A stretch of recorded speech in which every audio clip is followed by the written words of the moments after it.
उज्जैन, जिसे अवंतिका नगरी भी कहा जाता है, सिर्फ एक प्राचीन नगर नहीं बल्कि आस्था और अध्यात्म का जीवंत स्वरूप है। यहाँ स्थित महाकालेश्वर ज्योतिर्लिंग भगवान शिव का वह स्वरूप है, जिसे कालों का काल यानी स्वयं समय भी नष्ट नहीं कर सकता। यही कारण है कि उन्हें महाकाल कहा जाता है। कथा मिलती है कि प्राचीन काल में उज्जैन में चंद्रसूर नाम का राक्षस अत्याचार करता था। वह तप करके भगवान शिव से वरदान पाकर अत्यंत शक्तिशाली हो गया और देवताओं तक को परेशान करने लगा।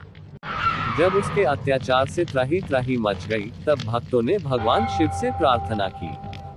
भक्तों की पुकार सुनकर शिव जी स्वयं उज्जैन की धरती पर प्रकट हुए और अपने रौद्र रूप में उस राक्षस का अंत किया।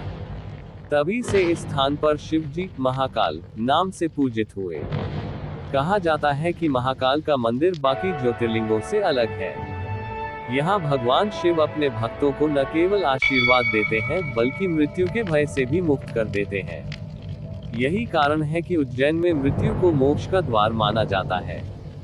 हर सुबह मंदिर में होने वाली भस्म आरती विश्व भर में अद्वितीय है।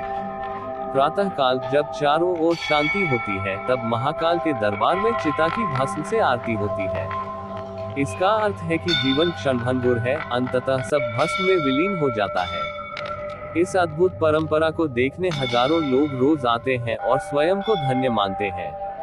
महाकाल का आशीर्वाद सिर्फ धर्म में ही नहीं बल्कि जीवन की कठिनाइयों में भी सहारा देता है।